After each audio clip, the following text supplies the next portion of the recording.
छोटा सा बालक अपनी मां को श्रृंगार करते हुए देख रहा था।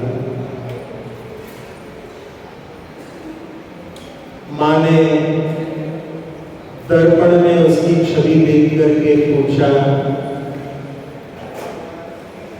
क्या मैं श्रृंगार करते हुए तुम्हें अच्छी नहीं लग रही?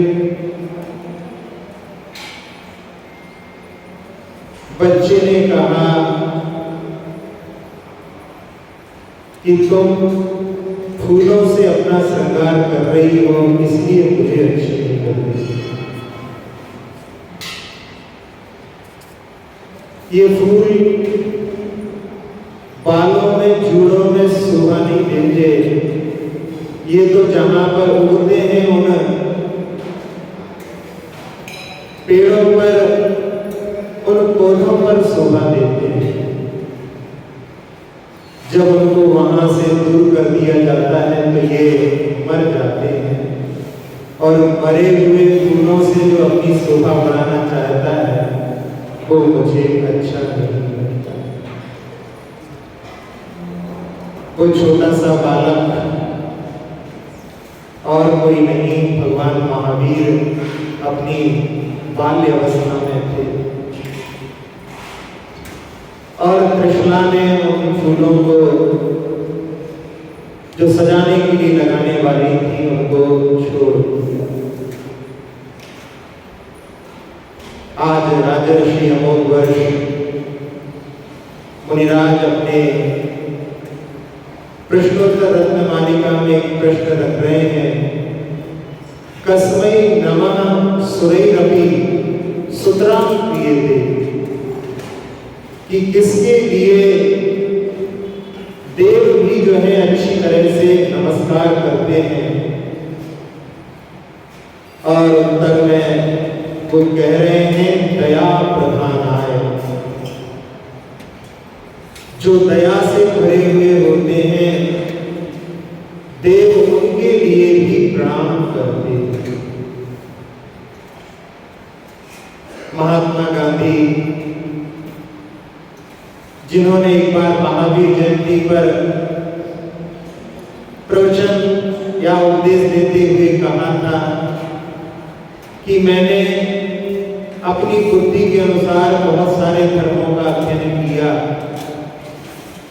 और मैंने पाया कि सभी धर्मों में दया अहिंसा का वर्णन है, और जितनी सूक्ष्मता से अहिंसा सत्य का वर्णन जैन धर्म में है वैसा पूरे संसार में जो मैंने देखा कहीं नहीं पाया।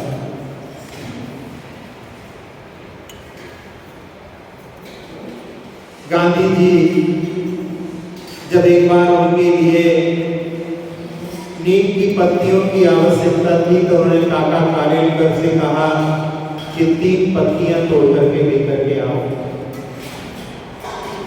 और वो पूरी की पूरी जो है झाड़ी में से डाल को जो है तोड़ करके ले आए।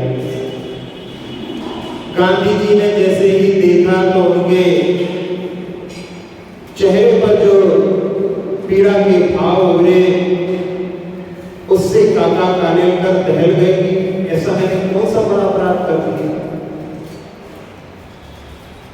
गांधी जी ने कहा कि ये वृक्ष भी जीव होते हैं, जब आवश्यकता थी तो 3 पत्तियों से काम चल सकता था।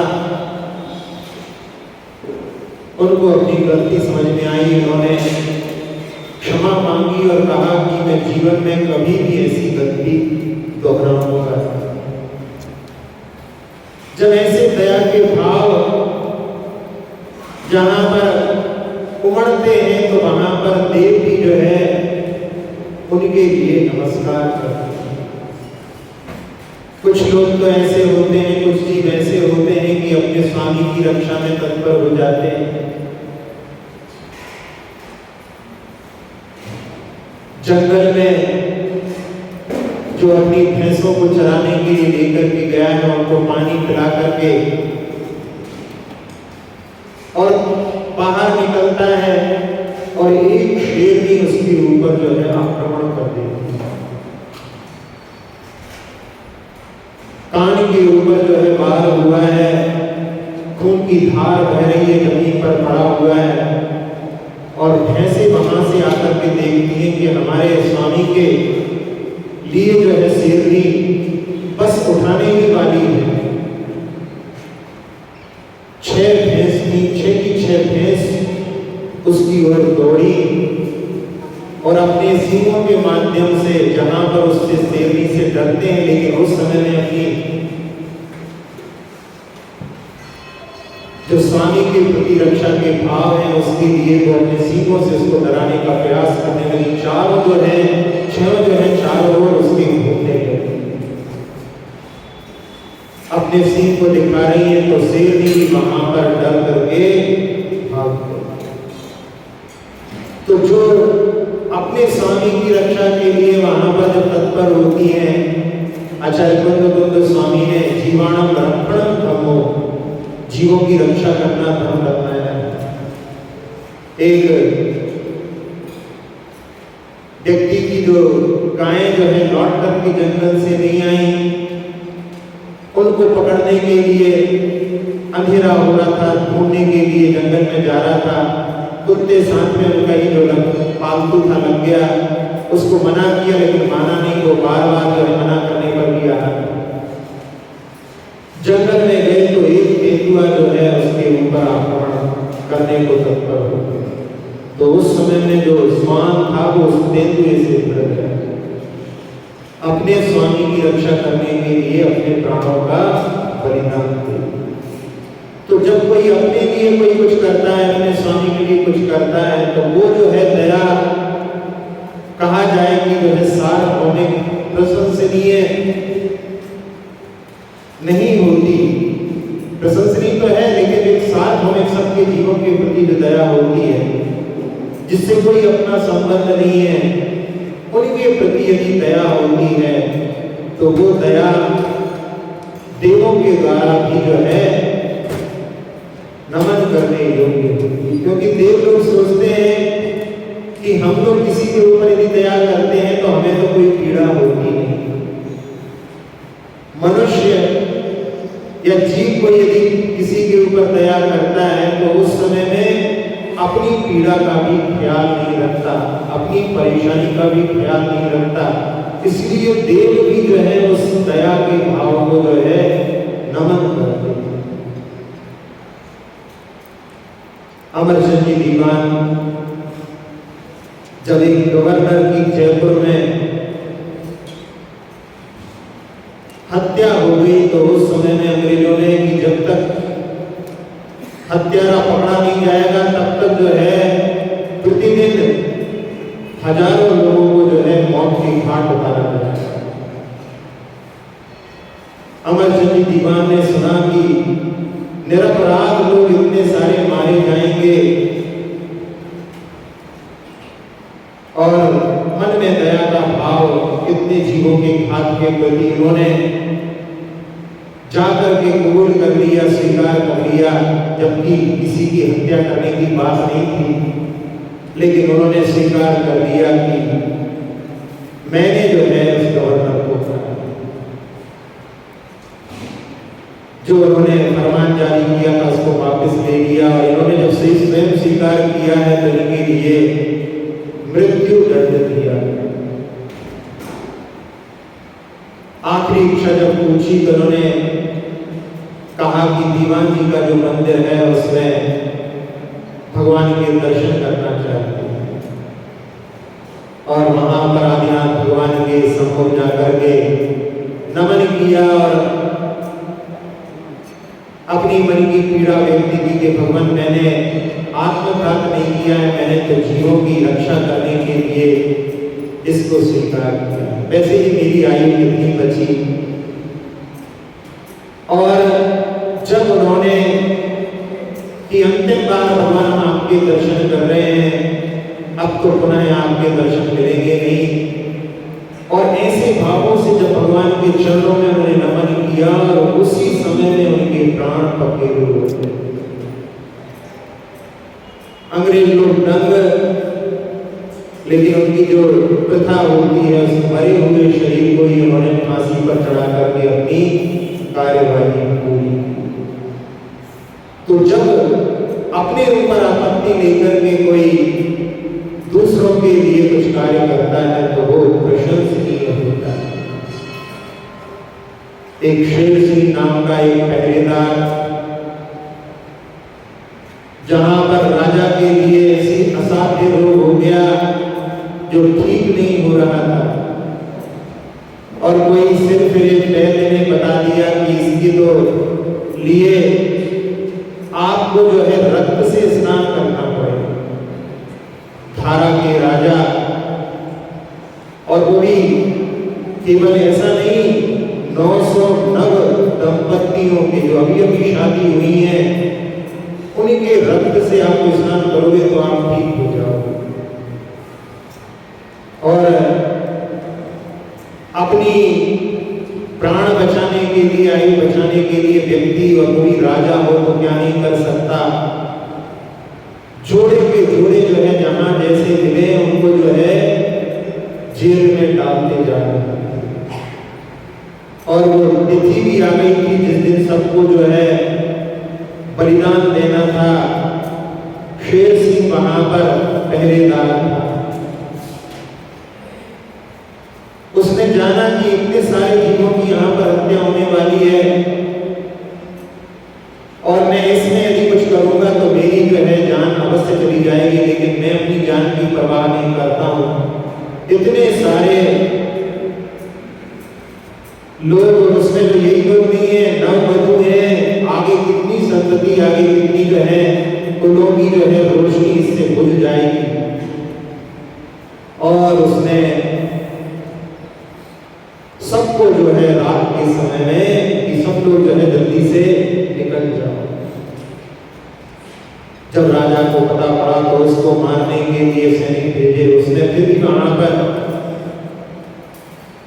उनसे लड़ने का प्रयास किया और लड़ते लड़ते वो वीर गति को प्राप्त हो गया। लेकिन उसने इतने सारे जीवों के लिए, सुनते यहाँ पर कोई बंदी छोड़ नाम का कोई जो है, बहुत सारे लोग उसके आराधक हैं। वो शेर सिंह नाम का जो व्यक्ति था, जिसकी लोग उनके जो बच गए वही वंशज लोग उसकी आराधना करने लगे। तो जब ऐसे जो है दया के भाव होते हैं तो देव भी वहां पर, क्योंकि देव लोग जानते हैं कि ऐसा कार्य हम नहीं कर सकते। जब भी दया का कार्य किया जाता है उस समय में इतने पवित्र भाव होते हैं और उसके माध्यम से पुण्य का असर होता है। इसीलिए आचार्य कुमार स्वामी जी महाराज ने भूत मृत्यु कंपा दान इसमें साता देवी के असर के लिए लिखा है। एक क्रिकेटर हुए हैं अरुणलाल करके, और उनके यहाँ पर एक धोबी आता था। उसने अपने बच्चे को इंग्लिश मीडियम में डाल दिया। अब कौन पढ़ाए उसको, तो उसने प्रार्थना की इनकी पत्नी से, और इनकी पत्नी ने उसके लिए समय दे दिया। लड़का होनहार था और इतना जो है समय देने लगी उसको कि केवल शाम का भोजन करने को अपने घर जाता था, बाकी समय में इनके ही घर पर रहता। और शादी में कहीं जाना हो, बाहर जाना हो तो वो बच्चे की भी पढ़ाई है, बच्चे का भी एग्जाम है। उनकी खुद की संतान नहीं थी, उस धोबी की संतान के लिए उन्होंने इस प्रकार का कार्य किया। वो बच्चा बहुत होनहार निकला। उसने MBA आदि करके किसी अच्छी कंपनी में आगे बढ़कर के वो वाइस प्रेसिडेंट के रूप में पहुंचा। और इनके लिए जहां किसी फ्लैट में, अपार्टमेंट में रहते थे, बंगले की मन में इच्छा थी लेकिन सामर्थ्य नहीं थी, तो उसके द्वारा जो है मनी ऑर्डर डिमांड ड्राफ्ट जो आया उसके माध्यम से हमको एक बंगले में रहने के लिए मिल गया। बहुत समय के बाद में फिर उसने जो है जब जब वो कहीं से बाहर आ रहे थे तो दो सेल्स गर्ल जो है अच्छी ड्रेस में वहां पर उनसे कहने लगी कि आइए आपके लिए, और उनका जो घर था, अपार्टमेंट था, उसके नीचे उनका जहां पर कार खड़ी रहती है वहां पर ले जाकर के उनको दिखलाया तो मर्सिडीज लाल रंग की उस अरुण जो लाल की जिसके सेवा की थी उस व्यक्ति ने उनके लिए मर्सिडीज दी। तो जब करुणा का कार्य किया जाता है तो वो कभी भी बेकार नहीं जाता है, पुण्य का तो आश्रम होता है, भले ही वो आगे कभी भी फलीभूत हो। पहले ये सुनाया था कि एक फ्लेमिंग नाम का व्यक्ति था, उसके बच्चे को रुडोल्फ चर्चिल के बच्चे को, जो कि विंस्टन चर्चिल लंदन के ब्रिटेन के जो प्राइम मिनिस्टर बने हैं, उनके लिए, उस बच्चे के लिए अलेक्जेंडर फ्लेमिंग के पिता ने उसको बचाया। तो यहाँ पर जो रुडोल्फ चर्चिल थे वो वहां पर गए उसके घर पर कि तुमने हमारे बच्चे को बचाया है तो हम तुम्हारे लिए कुछ देना चाहते हैं। उसने कह दिया कि जान बचाने के लिए हम कुछ भी देना नहीं चाहते, ये तो प्रत्येक मानव का कर्तव्य है। उसी समय में उसका बच्चा बाहर आया तो उसने कहा कि मैं इसको पढ़ाऊंगा।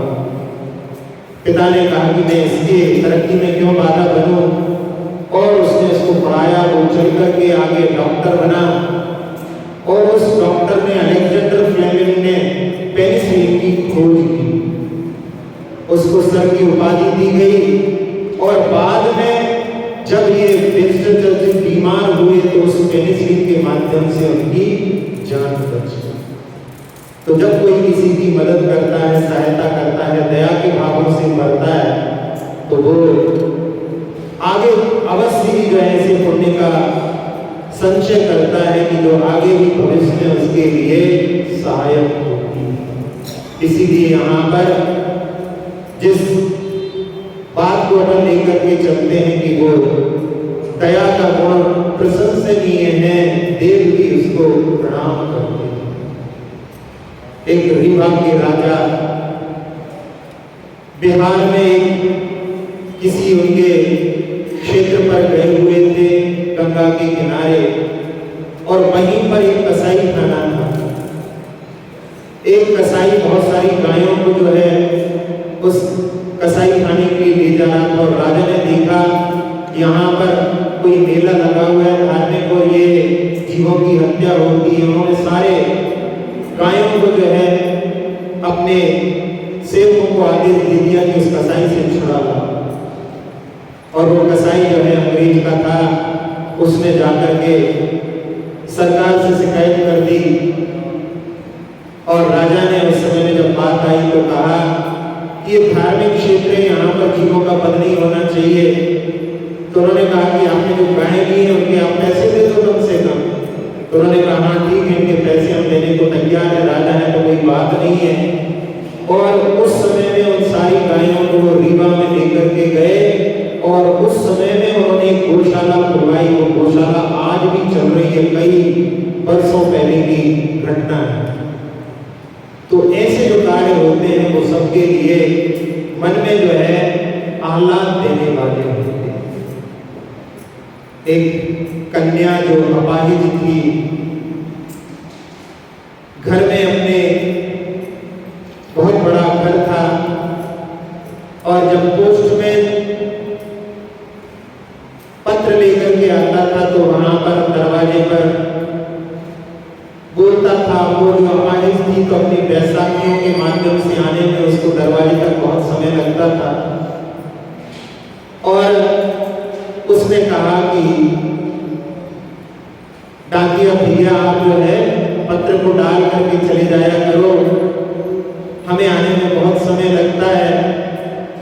और वो जो डाकिया था वो गरीब घर का था, इतनी सामर्थ्य नहीं थी कि चप्पल भी खरीद सके, तो नंगे पैर रहता था और बाहर धूप रहती थी, उसके पैर जलते थे। तो वो कहती थी आप तो जल्दी डाल करके चले जाया। और उस कन्या की मधुर बातें सुनकर के उसने कहा कि बहन मैं थोड़ी देर खड़ा रहूंगा, कोई बात नहीं है। जब कोई इस प्रकार की स्नेह का वातावरण बनता है तो दोनों तरफ से जो है इस प्रकार की भावनाएं उदात्त रूप में नए रूप को धारण कर लेती हैं। और जब दिवाली का समय आया, उस कन्या ने इस डाकिया के लिए चप्पल भेंट की। तो उससे पूछा कि आपने कैसे जो हमारे चप्पल का माप ले लिया? तो उसने कहा कि हमने एक दिन यहाँ पर धूल को डाल दिया था और उसने आपके जब पैर के निशान बने तो उससे हमने उसका नाम ले लिया। और वो सोचता है कि देखो अपाहिज है ये, लेकिन हमारे पैरों की ये चिंता कर रही है। और वो जाता है अपने ऑफिस में और वहां पर कहता है कि मेरा ट्रांसफर यहाँ से कर दो। उस अपाहिज लड़की ने तो मेरे लिए चप्पल दे दी, लेकिन मैं उसके लिए पैर नहीं दे सकता। मैं अब यहाँ नहीं रहूंगा तो मेरा यहाँ से ट्रांसफर कर दो। मैं उसके जो है पीड़ा को, उसके जो है अपाहिजपन को देख नहीं सकता, जो कितने दया के भावों से भरा हुआ है।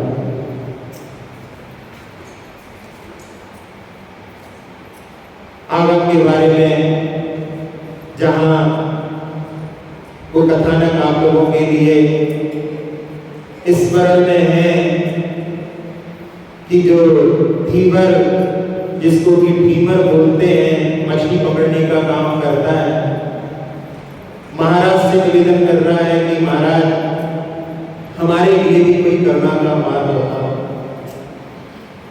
और वो दिव्य ज्ञानी देख रहे हैं कि इसकी आयु बहुत कम है, और उन्होंने कहा कि जिस पहली मछली को तुम पकड़ो उसको जो है उन्हें जल में छोड़ देना, उसको मारना मत। और जब तक तुम्हारे लिए दूसरी मछली नहीं मिलेगी तब तक तुम्हारा जो है किसी जीव का वध न होने के कारण में अहिंसा धर्म पलता रहेगा। और उसको रघुनाथ मंत्र भी सुना दिया। अहो भाव से भर गया कि अरे महाराज ने हमसे बात कर ली, महाराज ने हमारे लिए कुछ करने के लिए कहा। और बड़ा हर्षित होकर के जिस कार्य के लिए निकला था उसने जाल फैलाया। एक बड़ी मछली फंस भी गई, लेकिन हमें महाराज ने बताया है कि इसको जो है मारना है।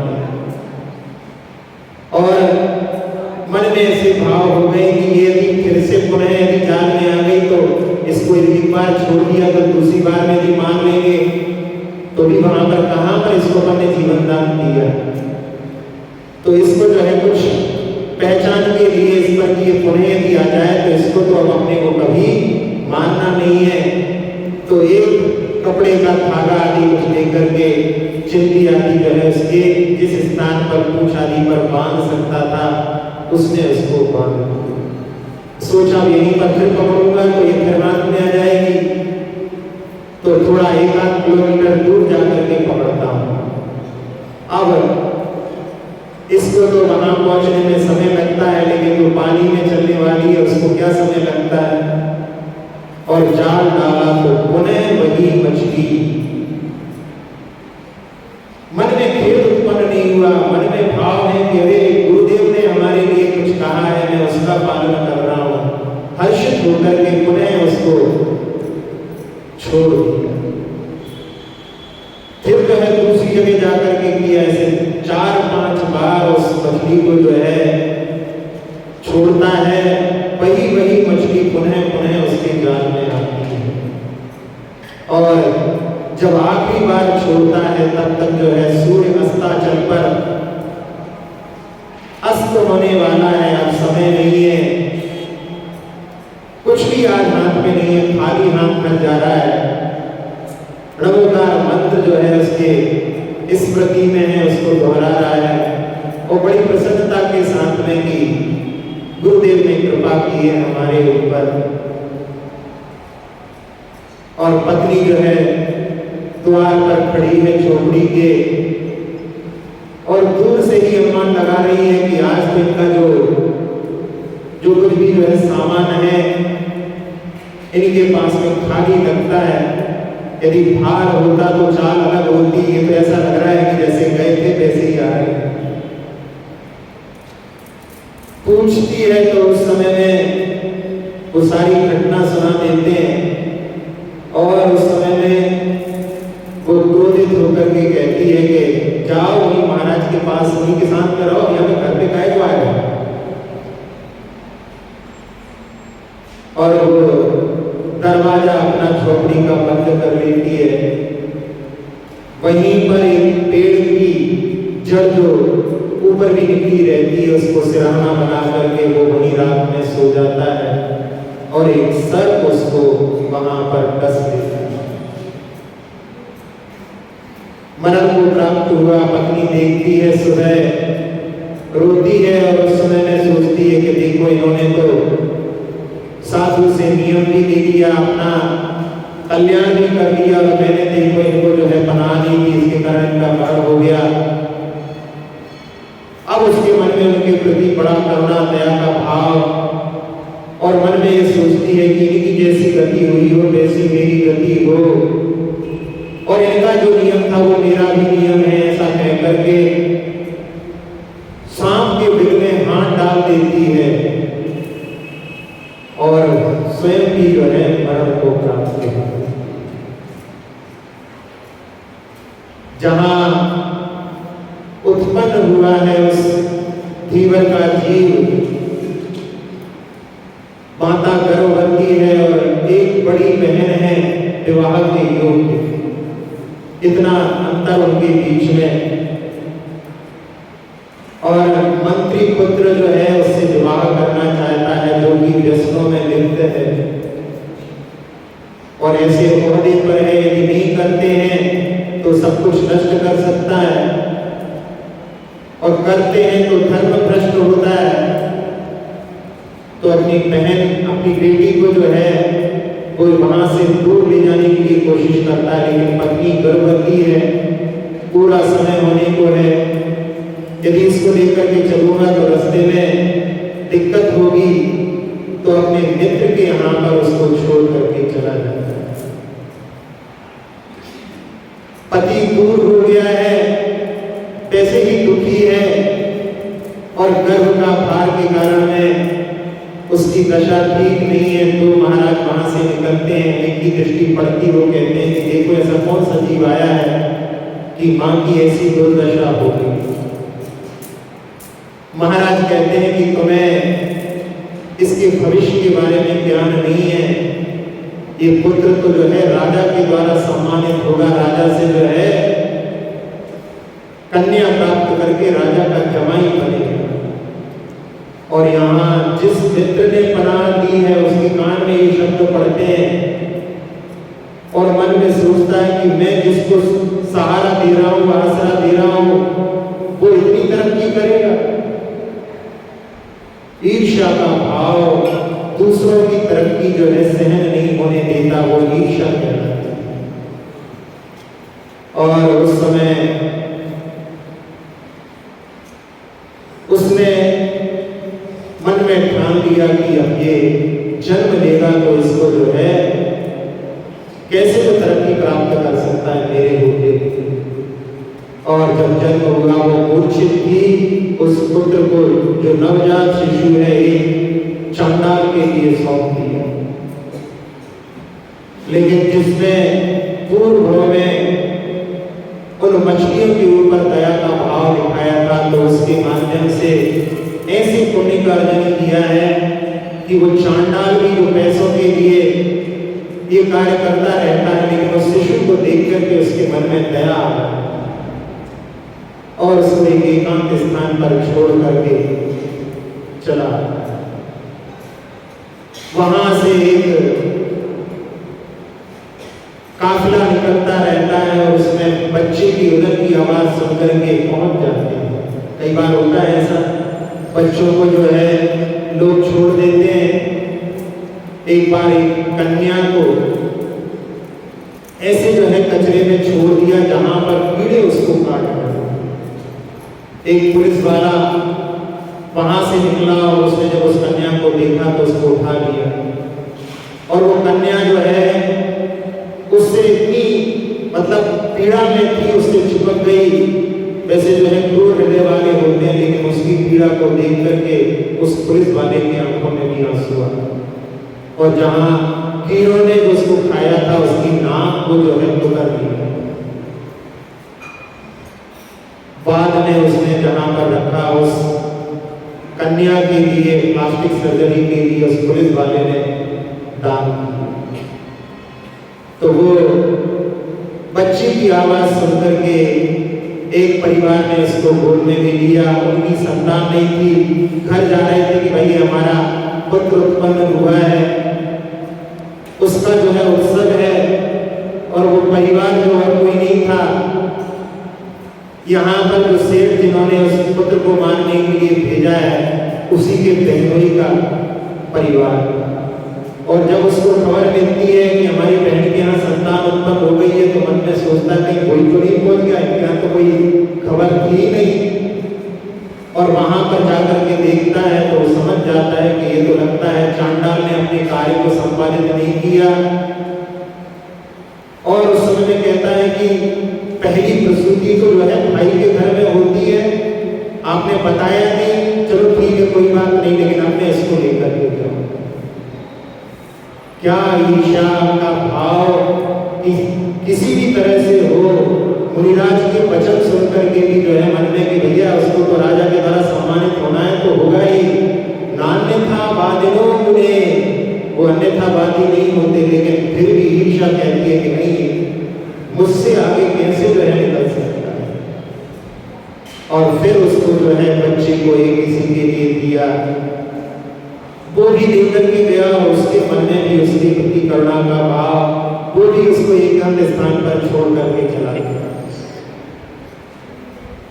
एक गाय वहां से निकली और अपने थन के माध्यम से उस शिशु के लिए दूध जो है पिलाने लगी, दूध उसका झरने लगा।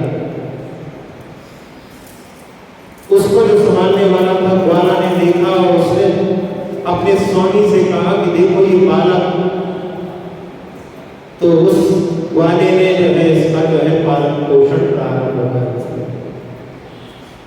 जब ये उसके पास गए बहुत समय के बाद में घी आदि के व्यापार के संबंधित, और उसको देख करके ये मन में कि अरे ये तो जो हमारे मित्र जैसा दिखाई दे रहा है, कहीं हो ना हो, कितना समय हो भी गया है, लगता है जिसको हमने दूसरी बार सौंपा था उसने भी अपना काम नहीं किया। और उससे पूछता है, वो वहां पर पहले तो ना होकर करता है, लेकिन बाद में स्वीकार कर लेता है कि हाँ ये हमको प्राप्त हो चुका है। फिर उसके मन में भाव उत्पन्न होते हैं और बोलता है कि कोई जरूरी काम के लिए अपने पुत्र को मेरे घर भेज दो, और पत्र में लिख करके कि इसको विष दे देना, ऐसे पत्र को उसको सौंप दिया। और वो जाता है, रास्ते में थकान को उतारने के लिए वन में वहां पर विश्राम करता है, और थकान के कारण उसको नींद लग जाती है। एक वेश्या वहां पर आती है और इसको देख करके उसके मन में भी उसके प्रति करुणा का भाव उत्पन्न होने लगता है। वो वेश्या और कोई नहीं, कोई मछली का जीव है जिसको उसने बार बार छोड़ा, और उस पत्र को जिसने अपने गले में जो है फंसा दिया है, गले में कुछ धागा वगैरह है उसमें उसको फंसा लिया है, और वो सो रहा है तो उसके पास जाकर के उस पत्र को जो है लेती है। उसकी नींद नहीं टूटती, बहुत गहरी नींद में है, और उस पत्र में पढ़ती है। और वेश्याओं को तो सबकी जानकारी रहती है, तो वो वहां पर समझ जाती है कि इसको मारने के लिए भेजा है। वो पत्र को परिवर्तित कर देती है, उसकी पुत्री का नाम विशा था, तो कह देती है कि इसको मेरा इंतजार मत करना, अच्छा मुहूर्त है, इसको विशा दे देना। और जब वो वहां जाता है तो उसके साथ में उसका पुत्र जो है महाबल विवाह कर देता है। जब ये पहुंचते हैं तो देख करके कि अरे इस इसको मारा नहीं, फिर भी अब कहने कि मैं भी जो है भले ही मेरी बेटी विधवा हो जाए लेकिन मैं कैसे जो है इसकी तरक्की सहन कर सकता हूँ। और एक कहीं पर जो दूर मंदिर था उसमें जहाँ पर लोग बलि आदि चढ़ाते थे वहाँ पर किसी को तैनात करके आया था। और यहाँ पर कि ये हमारे यहाँ प्रथा है आटे के मुर्गे आदि बना करके कि जाकर के बलि चढ़ाओ।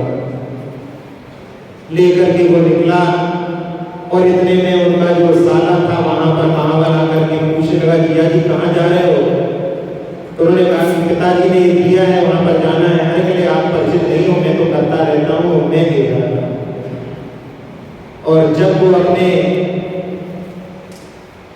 जमाई को जो है जीवित देखता है तो समझ जाता है कि लगता है कि कोई और जो है खबर भी आती है तो उस समय में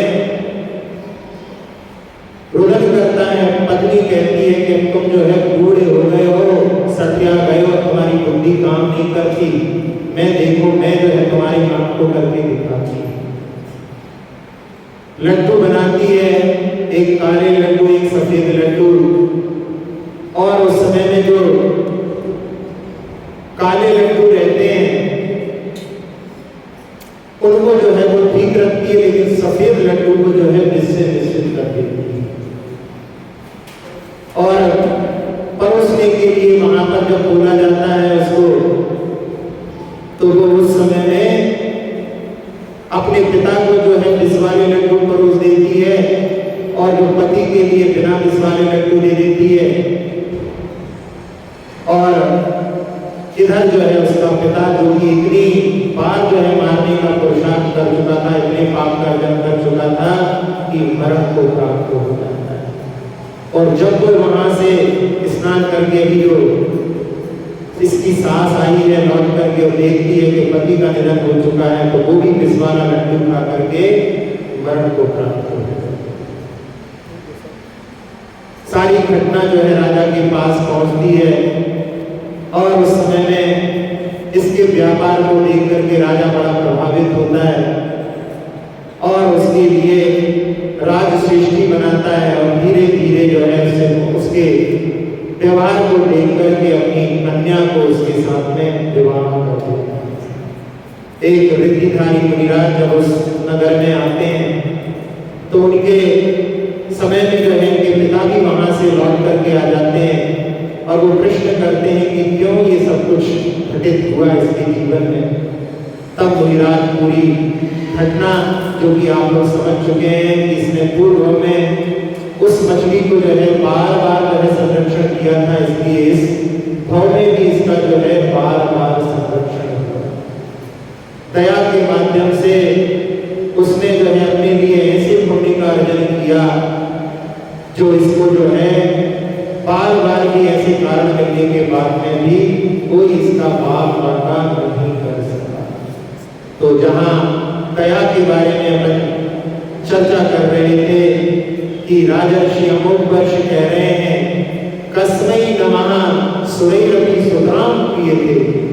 देव भी इसको जो है अच्छी तरह से नमस्कार करते हैं। तो उसने कहा दया प्रधानाय, जो दया से भरे हुए होते हैं, दया के जब भाव मन में उत्पन्न होते हैं तो वो दिव्यता होती है। उस दिव्यता के माध्यम से वो जो देव जैसे कार्य को करने में समर्थ नहीं है वो भी वहां पर इनके दया के भावों को देख करके उनकी अनुमोदना करते हैं, उनको नमस्कार करते हैं। तो ऐसी दया जो कि हृदय को आप्लावित कर देती है, अनुकंपित कर देती है, वो सभी जब कभी भी कोई अवसर प्राप्त हो उसको छूटना नहीं चाहिए। उसके माध्यम से साता वेदनी का आश्रय निरंतर चलता रहता है। तो सब लोगों के लिए दया से आप्लावित जो है हृदय प्राप्त हो, इसी भावना के साथ में अक्षर पद मात्रा से दूषित वचन अगर हीन रहे और प्रमाद कषाय के वश में सम्यक रथ विलीन किए। जिन वाणी माता मेरी सब त्रुटियों को क्षमा करें,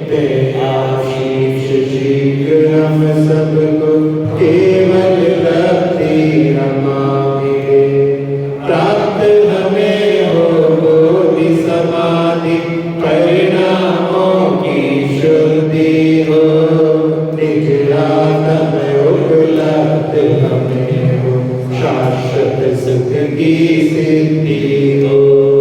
चिंतित वस्तु दात्री माता चिंतामणि उपमा भाती कर